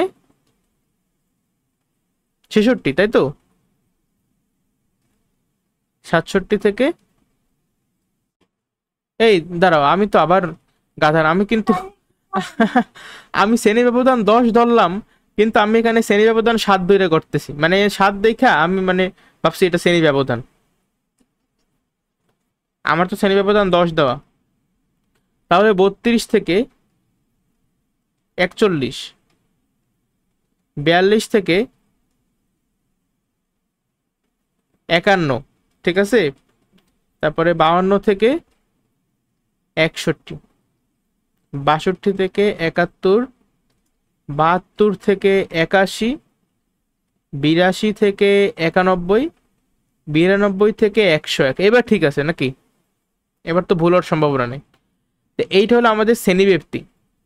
তারপরে আমাদের আসবে কি গণসংখ্যা, তাই না? তো তুমি এইভাবে কইরা কইরা দেখবা, অথবা যদি এখানে আর কোনো কাজ নাই তুমি মাঝখানে টালি চিহ্ন অ্যাড করতে পারো, মাঝখানে থাকবে টালি চিহ্ন, তারপরে আসবে গণসংখ্যা, এটাই কইরো। ঠিক আছে একদম, তাহলে ভুল হওয়ার সম্ভাবনা একদম 0। একটু সময় লাগবে বাট ইজি আছে। ঠিক আছে, গত বছর কি তাই যে সংক্ষিপ্ত পদ্ধতিতে গড় নির্ণয় করো, পারবা? সূত্র শিখেছি না, ওই যে এ প্লাস কি ছিল, summation of F I UI X I না UI divided by N into এই, সেটা সূত্র না সহজ পদ্ধতিতে গড় নির্ণয়ের। আর ইউআই এর আবার একটা সূত্র আছে কি, x i minus a divided by h, মনে আছে এগুলা?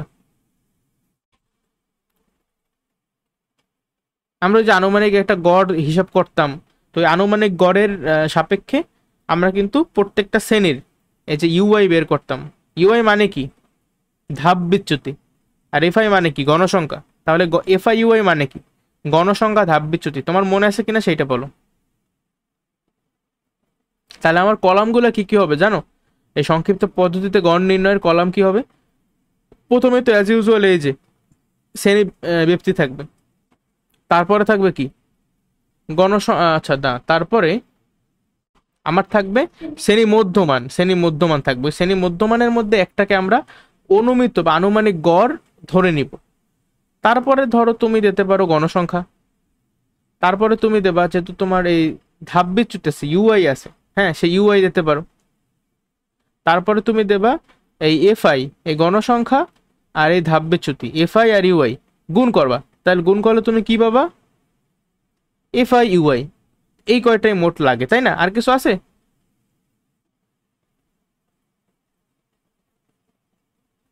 আর কিছু কিন্তু লাগে না, সবকিছুই লজিক্যাল, এখানে ইললজিক্যাল কিছু নাই। আছে বলো? আচ্ছা, এটা চেহারা দেখেই বোঝা যায় যে আমার কোন কোন কলাম হবে। আচ্ছা, শ্রেণী মধ্যমানটা কেন রাখছে এখানে?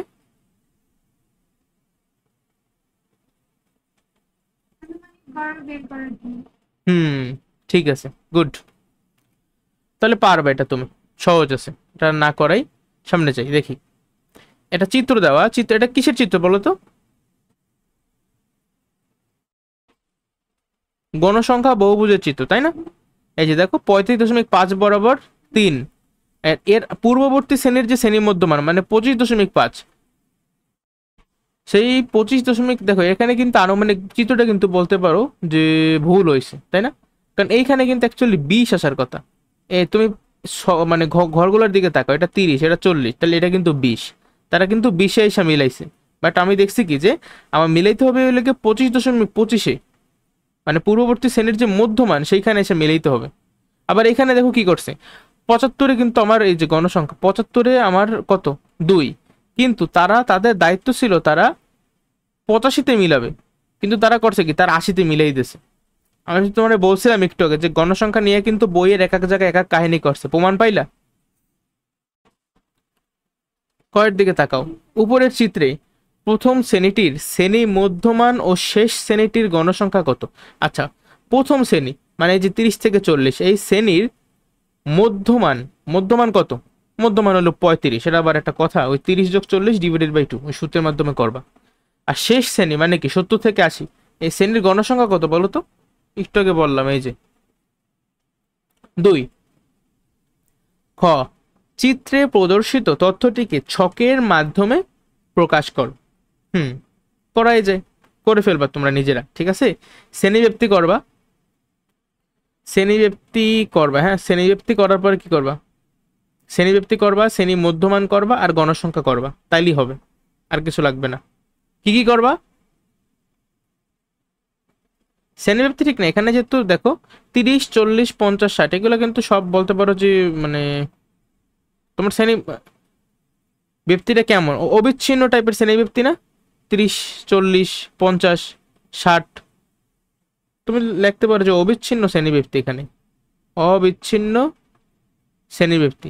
তারপর থাকবে তোমার শ্রেণী মধ্যমান, তারপর তোমার থাকবে গণসংখ্যা, ঠিক আছে? যেমন অবিচ্ছিন্ন শ্রেণী ব্যক্তির মধ্যে কি থাকবে এখানে যে 30 থেকে 40, মধ্যমানের শ্রেণী মধ্যমান কত 35, আর গণসংখ্যা কত 3। বুঝতে পারছো? এইভাবে করতে হবে, পারবা? আচ্ছা, গতে কি বলছে, উপরে প্রাপ্ত ছক থেকে নিবেশনটির মধ্যক নির্ণয় করো। আমি এই যে খতে ছকটা বের করলাম না, এই ছক থেকে আমরা এখন কি বের করব? মধ্যকের মান বের করব। তাহলে করে ফেলো, পারবা?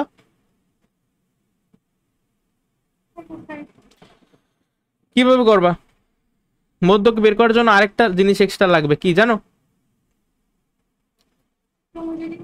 ভেরি গুড, ক্রমযুক্ত গণসংখ্যা লাগবে। মধ্যক নির্ণয়ের সময় কি আমার এই যে কি বলে এই অবিচ্ছিন্ন শ্রেণী ব্যক্তি লাগে নাকি বিচ্ছিন্ন হইলেও হয়? আমাদের কিন্তু বিচ্ছিন্ন, বিচ্ছিন্ন হইলেও, অবিচ্ছিন্ন লাগে শুধুমাত্র আমাদের আয়ত লেখে, এছাড়া কোনো জায়গায় লাগে না, ঠিক আছে? আর কি আছে? তাহলে আমার লাগবে মূলত শ্রেণী ব্যক্তি লাগবে, তারপরে ভালো কথা শ্রেণী মধ্যমান কি লাগবে মধ্যক নির্ণয়? লাগবে না, লাগবে তাহলে কি কি? 3টা জিনিস, শ্রেণী ব্যক্তি, গণসংখ্যা, আর ক্রমযোজিত গণসংখ্যা, ঠিক আছে? আচ্ছা, প্রচুরক যখন আমরা নির্ণয় করতাম ওই সময় কি কি লাগতো?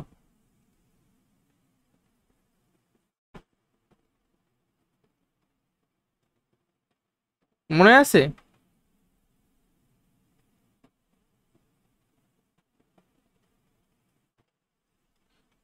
ওই সময় কি আমাদের কি ক্রমযোজিত গণসংখ্যা লাগতো?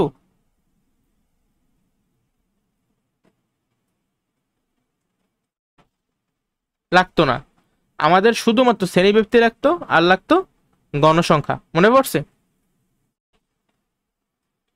তুমি জাস্ট সূত্রের কথা চিন্তা করবা, ঠিক আছে? ওই সূত্রের মধ্যেই তোমার উত্তর আছে। প্রচুরক নির্ণয় সূত্রে কি কি আছে? আছে এল, F1, F2 আর H। তাহলে এখানে কোনো কিছুতেই কিন্তু আমার ক্রমযোজিত গণসংখ্যা লাগে না, ঠিক আছে? এর ফলে আমি বলতে পারছি যে আমার শুধুমাত্র শ্রেণীব্যক্তি লাগবে আর লাগবে গণসংখ্যা, আর কিচ্ছু লাগবে না। ক্লিয়ার? যেমন এইখানে আমার গণসংখ্যা কত হইতে পারে, বাট মোট ক্রমযোজিত গণসংখ্যা কত? দেখো 3, 3, 6 মানে 9, 9-এর সাথে 11 যোগ করলে 20, 20-এর সাথে 8 যোগ করলে 28, 28 আর 2 30, তার মানে আমার মোট গণসংখ্যা হলো 30। অর্থাৎ 15তম আর হইল গিয়ে 16তম পদ, এই দুইটার গড়। তাহলে 15তম পদ কোথায় দেখো, 10 থেকে 21তম পদ হলো এইখানে, মানে 10 থেকে, আচ্ছা দাঁড়াও একটু তো, ও সরি সরি সরি, ভুল বলছি আমি, গণসংখ্যা। যাই হোক, এটা তোমার বিস্তারিতভাবে নিজেরা করো, ঠিক আছে, করতে গেলে অনেক সময় লাগবে। সামনের অঙ্কে যাই, 14 নম্বর, খেয়াল করো। 14 নম্বর কি বলছে, যে কোনো একটা শ্রেণীর 60 জন শিক্ষার্থীর আমার ওজনের গণসংখ্যা নিবেশন সারণী দেওয়া। বলছে মধ্যক নির্ণয় সূত্র লিখতে পারবা? অবশ্যই পারবে, একটু আগেও বলছো। খতে কি বলছে, প্রদত্ত তথ্য থেকে প্রচুরক নির্ণয় করো। প্রচুরকের তো সূত্র জানো, আর ভালো কথা এখানে কিন্তু সূত্র তোমার লাগবে, কারণ এখানে এই যে শ্রেণীব্যাপ্তি অনুসারে করা, এটা রেঞ্জ দেওয়া তো। তাহলে বলো তো আমার ভ্যালু কত আসবে প্রচুরকের, সূত্রটা আগে বলো। এর plus F1, hello, F1 plus F2 into H. তাহলে এখন প্রত্যেকটা মান যদি আমরা বসাই, এল এর ভ্যালু কত, এল এর পরিচয় কি, যেহেতু প্রচুরক নির্ণয় করতেছি তাহলে প্রচুরক শ্রেণী, প্রচুরক শ্রেণী কিন্তু এই যে 60 থেকে 64, কারণ এইখানেই আমার প্রচুরক বা গণসংখ্যা সর্বোচ্চ, গণসংখ্যার মান সর্বোচ্চ যেখানে, সেইটাই হলো আমাদের প্রচুরক শ্রেণী। তাহলে আমার 60 হইল গিয়ে এল এর ভ্যালু, এল প্লাস F1 এর ভ্যালু কত, F1 এর ভ্যালু লাগে 20 থেকে 10 বিয়োগ করো, কত, 20 থেকে যদি 10 বিয়োগ করো তাহলে হবে 10। আবার F2 এর ভ্যালু কত দেখো তো, F2 এর ভ্যালু হবে 20 থেকে 12 বিয়োগ করো, তাহলে 8 ইন্টু এইচ এর ভ্যালু কত, এইচ এর ভ্যালু হবে 50 আর 45 বিয়োগ করো, কত, 5। এখন আমাকে জাস্ট অ্যান্সারটা বলো, যে 10 আর 8 যোগ করলে কত, 18, 18, 10 আর 18 যদি কাটাকাটি আচ্ছা করো, 5 10 কে 50, 50 কে আবার 18 দিয়ে তুমি ভাগ করতেছো, এই হিসাব করো তো একটু, 50 কে 18 দিয়ে ভাগ করো, কত হয়, কাটাকাটি করো, 25 9, 25 কে 9 দিয়ে ভাগ করো, কত হয়, দাও আমার কাছে ক্যালকুলেটর আছে, 25 ডিভাইডেড বাই 9, 2.78 আসে, কত, 2.78, আর এখানে আছে 60, মানে 62.78, ঠিক আছে। কোনো সমস্যা আশা করি এখানে নাই। দেখলো কত সহজ প্রচুরক নির্ণয় করা, কিচ্ছু লাগে না, জাস্ট শ্রেণীব্যাপ্তি লাগে আর গণসংখ্যা লাগে। এখানে অবিচ্ছিন্ন বিচ্ছিন্ন এরকম কোনো মানে ক্যাচাল নাই, কর্মযোজিত গণসংখ্যাও লাগে না। এরপরে গতে বসে কি দেখো, আয়তলেখ অঙ্কন করো। তুমি আমাকে স্ট্রেট কাট অ্যান্সার দাও, আমার কি করতে হবে এখানে, বা কি লাগবে এক্সট্রা। অবশ্যই অবিচ্ছিন্ন শ্রেণীব্যাপ্তিটা লাগবে, এখানে তো বিচ্ছিন্ন শ্রেণীব্যাপ্তি দেওয়া, আমার অবিচ্ছিন্ন শ্রেণীব্যাপ্তি লাগবে, যেটা হবে কত, এটা মনে করো 40.5, 49.5, 49.5, 54.5, 54.5, 59.5, 59.5, 64.5, বুঝতে পারছো? এইভাবে আমরা অবিচ্ছিন্ন শ্রেণীব্যাপ্তি করব, তারপরে ওই বরাবর আমরা জাস্ট গণসংখ্যাগুলো বসাই দেব, ডাকতে পারবা, সহজ। আমাদের সম্ভবত লাস্ট সৃজনশীল এই চ্যাপ্টারে। তাপমাত্রা পরিবর্তনশীল, কে না জানে। বাংলাদেশে সাধারণত জানুয়ারি মাসে প্রচুর শীত থাকে, প্রথম সপ্তাহে তাপমাত্রা কম এবং জুন মাসের চতুর্থ সপ্তাহে তাপমাত্রা সব থেকে বেশি থাকে। মানে এই যে রানিং চলতি মাস চলতেছে জুন, এই জুন মাসের একদম লাস্ট যে উইক, সেখানে অনেক বেশি তাপ থাকবে। 52 সপ্তাহে তাপমাত্রা ডিগ্রি সেলসিয়াস এককে নিম্নরূপ। আচ্ছা 52 সপ্তাহ মানে বুঝছো এটা কি মিন করতেছে, বুঝছো? 52 সপ্তাহ মানে ফুল 1 বছর না, আমরা তো জানি 1 বছর সমান সমান 52 সপ্তাহ। তো এখানে তুমি গুনে গুনে দেখবা যে আমার মোট 52টা উপাত্ত দেওয়া, এটা মনে করো প্রথম সপ্তাহের একটা কি বলে গড় তাপমাত্রা, দ্বিতীয় সপ্তাহের গড় তাপমাত্রা, এইভাবে করে হিসাবটা তারা করছে। হুম, যাই হোক এখানে বেশি লজিক খুঁজতে না যায়, কারণ তারা আসলে কি আদৌ সিরিয়াল অনুসারে করছে, সিরিয়াল অনুসারে তো করে নাই। যেমন যদি জানুয়ারি হইতো, জানুয়ারি তো তাপমাত্রা তো 35 ডিগ্রি থাকে না, জানুয়ারি মাসে তাপমাত্রা থাকবে মনে করো কত, এই 15 ডিগ্রি, ঠিক আছে, অথবা 20 ডিগ্রি, 20 ডিগ্রিও ঠিক না, অনেক জায়গায় তো 9 ডিগ্রি হয়ে যায়। যাই হোক তারা যা ইচ্ছা যেভাবে ইচ্ছা করছে, ডাজন্ট ম্যাটার। শ্রেণীব্যাপ্তি 5 ধরে শ্রেণী সংখ্যা নির্ণয় করো। আচ্ছা ঠিক আছে, তাহলে তোমার আগে পরিসরটা বের করতে হবে। পরিসর কত, সর্বোচ্চ মান দেখবা আর সর্বনিম্ন মান দেখবা, তারপর তুমি পরিসর বের করবা। তারপর শ্রেণীব্যাপ্তি যেহেতু তোমাকে 5 ধরতে বলা হয়েছে, তাহলে শ্রেণী সংখ্যা ওই অনুসারে বের করবা, ঠিক আছে। উপরে থাকবে পরিসর আর নিচে থাকবে শ্রেণী ব্যক্তি বা শ্রেণী ব্যবধান, মানে 5। তারপর তোমার যে মানটা আসবে সেটাই শ্রেণী সংখ্যা। পারবা কিনা? আচ্ছা, যেমন এখানে বলো তো সর্বোচ্চ মান কত? মোস্ট প্রবাবলি 40, ঠিক আছে। আর সর্বনিম্ন মান কত? সর্বনিম্ন মান কি 7?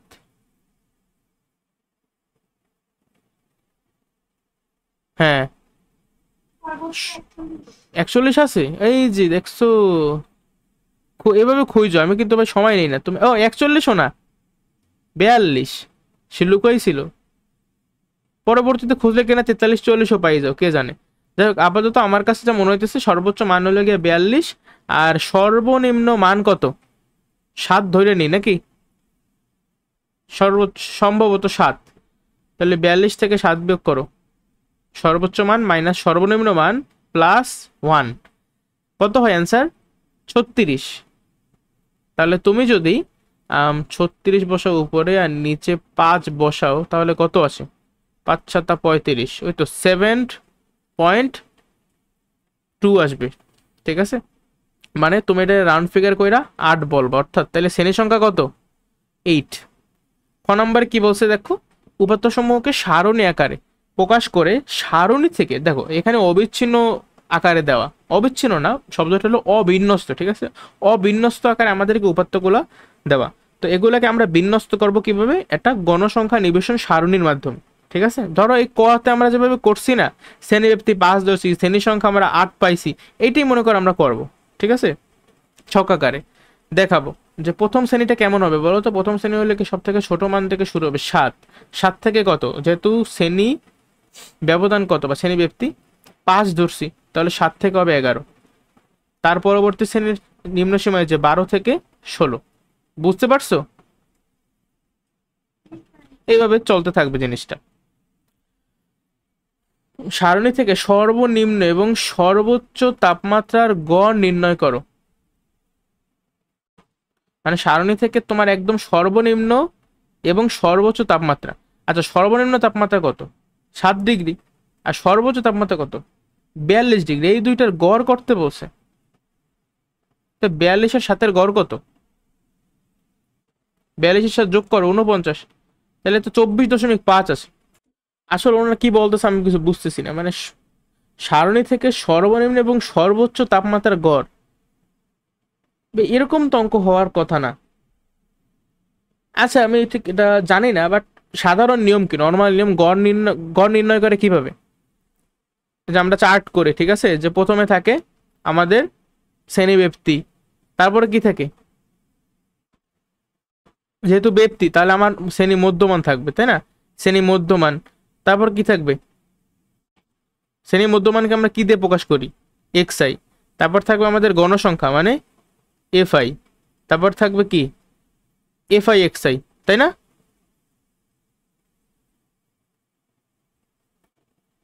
আমি এভাবে করি না গড় নির্ণয়, বলো, নর্মাল নিয়মে। তো এইভাবেই তো করবো আমরা। কি লেখছে? সর্বনিম্ন সর্বোচ্চ তাপমাত্রার গড় নির্ণয়। আমার মনে হয় না এখানে সর্বনিম্ন সর্বোচ্চ বুঝিয়ে দিচ্ছে, এখানে নর্মাল নিয়মে করবা, ঠিক আছে। তারপর স্যারদের একদম জিজ্ঞেস করবে যে স্যার এখানে যে বলছে সারণী থেকে সর্বনিম্ন এবং সর্বোচ্চ তাপমাত্রা গড় নির্ণয় করে, এটা অ্যাকচুয়ালি কি বুঝাইছে তারা? সর্বনিম্ন তাপমাত্রা তো আমার জানা মতো এইটা, আর সর্বোচ্চ এইটা, তাহলে তো আমার অ্যান্সার হওয়া উচিত এইটা। তাহলে আমি কি এইভাবে করব নাকি নর্মাল যে নিয়ম সেভাবে করবো? এটা একদম তোমার যে ম্যাথ টিচার বা তোমার খাতা যে দেখবে পরীক্ষায়, হ্যাঁ স্কুলের, তার কাছে জিজ্ঞাসা করবা যে এখানে এমন কেন বলা। গতে দেখো কি বলছে যে উপরে, জি, স্যার আমাদের বইয়ে নরমালি লিখছে সর্বোচ্চ সর্বনিম্ন লেখেন। আচ্ছা যাক, উপরে প্রাপ্ত, ও আচ্ছা, তোমাদের যে বইটা নিউ কারিকুলাম সেখানে এই লেখাটা নাই? না স্যার। ও, তাহলে মেবি মিস সমস্যা ছিল। তাহলে এটা বলবা, ঠিক আছে, তুমি যখনই কিছু মানে অন্য রকমের পাবা সেটা আমার অবশ্যই জানাবা। গতে দেখো কি বলা আছে, উপরে প্রাপ্ত সারণী ব্যবহার করে আয়তলেখ অঙ্কনের মাধ্যমে প্রচুরক নির্ণয় করো। খেয়াল করো, তাহলে আমাদের এই যে প্রচুরক কিভাবে আমরা নির্ণয় করি? ও, ভালো কথা, এখানে কিন্তু একটা কথা আছে। প্রাপ্ত সারণী ব্যবহার করে আয়তলেখ অঙ্কনের মাধ্যমে প্রচুরক নির্ণয় করো। আমরা নর্মালি যে প্রচুরক নির্ণয় করি এটা কিন্তু সেইভাবে না। তারা বলছে যে আয়তলেখ অঙ্কনের মাধ্যমে। এটা তোমরা যারা ক্লাস 9 এইবার তারা পারো, কারণ তোমাদের ক্লাস 8এই ভালোভাবে এই পরিসংখ্যানটা ছিল। বাট যারা ক্লাস 10 তারা হয়তো বা পারবা না, কারণ তারা যখন 8-এ পড়তো তাদের এই জিনিসটা ছিল না। যাই হোক, আমাদের নর্মাল যে নিয়ম প্রচুরক নির্ণয় করার, দেখো এখানে কিন্তু আমার উপাত্তগুলো সবকিছু দেওয়া আছে। তাহলে আমি কিন্তু ইজিলি দেখতে পারি যে হ্যাঁ, কোন উপাত্তটা সর্বাধিকবার আসে সেইটাই আমাদের প্রচুরক। এভাবে কিন্তু আমরা বের করতে পারি। কিন্তু তারা কি বলছে, এই যে প্রাপ্ত সারণী ব্যবহার করে, এই যে আমি ক্ষতে সারণী বানাইছিলাম, সেই সারণী ব্যবহার করে আমরা আয়তলেখ আঁকবো। আর আয়তলেখ আঁকার জন্য আমার কিন্তু আরও একটা এক্সট্রা জিনিস লাগবে। সেটা কি? অবিচ্ছিন্ন শ্রেণীব্যক্তি। কারণ আমি যে শ্রেণীব্যক্তিটা করছিলাম এটা কিন্তু বিচ্ছিন্ন শ্রেণীব্যক্তি, আমার আবার লাগবে অবিচ্ছিন্ন শ্রেণীব্যক্তি। তাহলে অবিচ্ছিন্ন শ্রেণীব্যক্তি নেব, তারপরে সেই অনুসারে আমি গণসংখ্যাগুলো বসাবো। ঠিক আছে? ফলে আমি কি পাবো, একটা আয়তলেখ অঙ্কন করতে পারবো। এখন আয়তলেখ অঙ্কনের পর আমি কিভাবে প্রচুরক নির্ণয় করব, সেটা কি পারো তুমি? এই জিনিসটা আমাদের ক্লাস 8-এ ছিল। যাক, এটা আমি করাই। ঠিক আছে, এটা একটা ইম্পর্টেন্ট, আর সবাই একটু খেয়াল দাও, আসতে পারে পরীক্ষায়।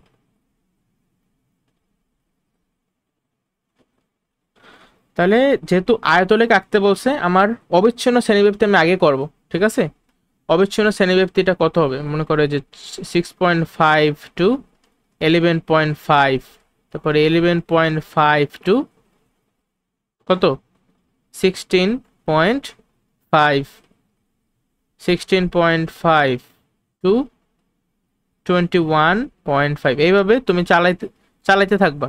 ঠিক আছে, রেডিও চালাইতে চালাইতে দেখো, যেহেতু আমরা মানে সারণী টারণী বানাই না এই জন্য করতে পারতেছি না, বাট একটা ইমাজিনারি আমি আঁকবো। ঠিক আছে, ইমাজিনারি, রিয়েল না। তোমরা নিজেরা যখন করবে ওই সময় রিয়েলটা আঁকবা।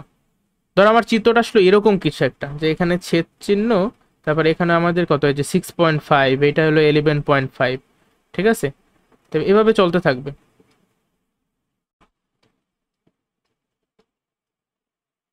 তাই আমার চিত্রটা মনে করো এরকম কিছু একটা আসলো, এই যে এইটা এরকম। ঠিক আছে, তারপর একটা মনে করি এরকম। আমি বেশি আঁকবো না, দাঁড়াও অল্প কয়েকটা আঁকি, তারপরে বুঝাই দিতেছি এটা কিভাবে অ্যাকচুয়ালি করতে হবে। এটা আবার মনে করি এরকম।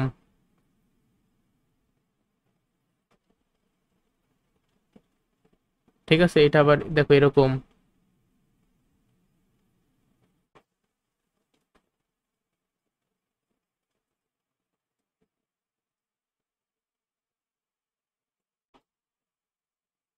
যাক, দেখো এখন তারা বলছে যে আয়তলেখ অঙ্কনের মাধ্যমে প্রচুরক নির্ণয় করো।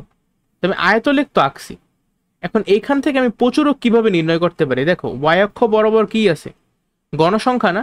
তাহলে এই জাস্ট এতটুকু দেখা বলো আমার প্রচুরক শ্রেণী কোনটা, বা সর্বোচ্চ, হ্যাঁ সর্বোচ্চ প্রচুরক আছে কোনটায় সেটা বলো, কোন শ্রেণীতে? এটা মনে করো আমার প্রথম শ্রেণী, এটা দ্বিতীয়, এটা তৃতীয়, এটা চতুর্থ, এটা পঞ্চম। তাহলে বলো কোন শ্রেণী প্রচুরক শ্রেণী? তৃতীয়। তৃতীয়, কারণ যে শ্রেণীতে গণসংখ্যা সব থেকে বেশি সেটাই তো প্রচুরক শ্রেণী। অর্থাৎ এই তৃতীয় শ্রেণীটা আমাদের প্রচুরক শ্রেণী। তাহলে আমি কি করব জানো, আমি এই যে তার আগের যে মানে শ্রেণীটা আছে, আমি ছবিটা আঁকি। ঠিক আছে, তারপর আমি এক্সপ্লেন করি।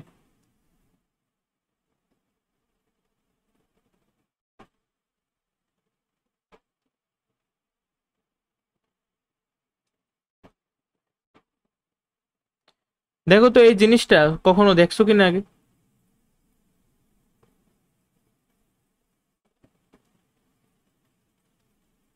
দেখছো? ক্লাস 8-এর বইতে জিনিসটা কিন্তু ছিল তোমাদের। কি করছো, তোমাদের যে প্রচুরক শ্রেণীটা আছে সে প্রচুরক শ্রেণীর যে উচ্চসীমা, ঠিক আছে, সেই উচ্চসীমা আর প্রচুরক শ্রেণীর পূর্ববর্তী শ্রেণীর যে উচ্চসীমা, সে দুইটা কানেক্ট করছি। আবার প্রচুরক শ্রেণীর যে নিম্নসীমা সেটার সাথে প্রচুরক শ্রেণীর পরবর্তী শ্রেণীর নিম্নসীমা কানেক্ট করে দিয়েছি। মানে কথা কিন্তু একটু কি লাগে, কমপ্লিকেটেড লাগে, বাট চিত্রটা কিন্তু সহজ, তাই না? চিত্রটা কথা থেকে সহজ। তারপর জাস্ট এই যে যে বিন্দুতে ছেদ করছে এই বিন্দুটা, এই দুটা লাইন যেখানে ছেদ করছে, ঠিক আছে, এই বিন্দুটা আমি এক্স অক্ষ বরাবর একটা লম্ব টানছি, মানে দেখছি যে এই বিন্দুটা অ্যাকচুয়ালি মান কত, মানে এইখানে এর ভ্যালু কত আসে। বুঝতে পারছো? যত আসবে সেটাই আমাদের প্রচুরক।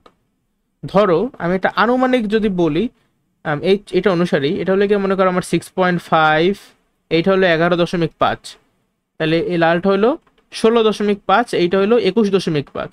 তাহলে আমি মিলেই দেখলাম কি এখানে ভ্যালু মনে করো আসছে 18, তাহলে আমার প্রচুরক কত হবে? বল, প্রচুরক হবে ওই সময় 18। এই জিনিসটা আসলে আমাদের আসতে পারে, যেসব স্যার একটু আনকমন টাইপের কোশ্চেন করতে চায় তারা এই কোশ্চেনটা অবশ্যই করবে। এটা কিন্তু সুন্দর প্রশ্ন, ঠিক আছে, সবাই পারবে না। এখানে কিছু লেখা আছে, লেখাগুলো কেমন হইতে পারে এটা একটু, আচ্ছা লেখা দ্বারা আমি তোমার দেখ পড়ে পড়ে শোনাই লেখাটা, গাইড আছে সামনে, একটু ওয়েট করো। আমি তোমার ডিরেক্ট গাইড থেকে লেখাটা বলি একবার, যে ছক কাগজের এক্স অক্ষ বরাবর প্রতি ঘরকে অবিচ্ছিন্ন শ্রেণীসীমার এক একক এবং ওয়াই অক্ষ বরাবরও তো মানে এই তুমি যে অক্ষ বরাবর যত ঘরকে একক ধরছো ওইটা তুমি লিখবা। তারপর আয়তলেখ অঙ্কন করা হলো, তারপর যে ছেদ চিহ্ন ব্যবহার করা হয়েছে, নর্মাল লেখাগুলো আর কি, ঠিক আছে। দেখা যায় যে সবচেয়ে বেশি তাপমাত্রা কোন শ্রেণী, মানে ওই যে প্রচুরক শ্রেণীটা মেনশন করবা। যেমন আমাদের এখানে কত, আমাদের এখানে 16.5 থেকে 21.5 ছিল প্রচুরক শ্রেণী, ঠিক আছে। তো তাই প্রচুরক নির্ণয়ের জন্য আয়তের উপরিভাগের, এই লেখাগুলো একটু কষ্ট, ঠিক আছে, এই স্পেশালি এই পার্টটা জাস্ট, প্রচুরক নির্ণয়ের জন্য আয়তের উপরিভাগের কৌণিক বিন্দু দ্বয় থেকে দুইটি আড়াআড়ি রেখাংশের আগের ও পরে আয়তের, ওরে বাবারে, তার থেকে তো আমি যেটা বলছি ওটা সহজ ছিল। আচ্ছা বুঝছো, আমি যেটা বললাম না তোমারে, যে প্রচুরক শ্রেণীর নিম্ন সীমার সাথে তার পরবর্তী শ্রেণীর নিম্ন সীমা যোগ করি, এবং প্রচুরক শ্রেণীর উচ্চ সীমার সাথে তার পূর্ববর্তী শ্রেণীর উচ্চ সীমা বা উচ্চ মান যোগ করি, ঠিক আছে। এই লেখাটা লেখা স্যারের দেখাবা যে স্যার এই লেখাটা হবে কিনা, তারপর আমারে জানাইও যে লেখাটা কোনো সমস্যা আছে কিনা। আসলে সমস্যা আমার মতে নাই, তবে স্যারদের কাছে তাও জিজ্ঞাসা করে নেবা। এর ফলে তারপর বলবা যে এরা পরস্পরকে যে বিন্দুতে ছেদ করে সেই বিন্দু থেকে, আমি আমার মতো বলি, সেই বিন্দু থেকে এক্স অক্ষের উপর একটি লম্ব টানি, তারপরে দেখব সেই লম্বটি এক্স অক্ষকে কোন বিন্দুতে ছেদ করেছে, ঠিক আছে, বা যততম ঘরে ছেদ করেছে সেটাই হবে নির্ণেয় প্রচুরকের মান। লিখতে পারবে না? কঠিন না কিন্তু, আমি কিন্তু বুঝে বুঝে তোমার বলছি, বই থেকে মানে পড়তে গেছিলাম গাইড থেকে, কিন্তু তারা এমন লেখা লেখছে আমার নিজেরই মাথা ঘুরে। তা পইরা আমি যে লেখাটা লিখলাম ওইটা স্যারের দেখাইও, তারপর জিজ্ঞাসা করে যে স্যার এটা সমস্যা আছে কিনা কোনো। এটা কি আগে কখনো করো না এই গ নাম্বারটা?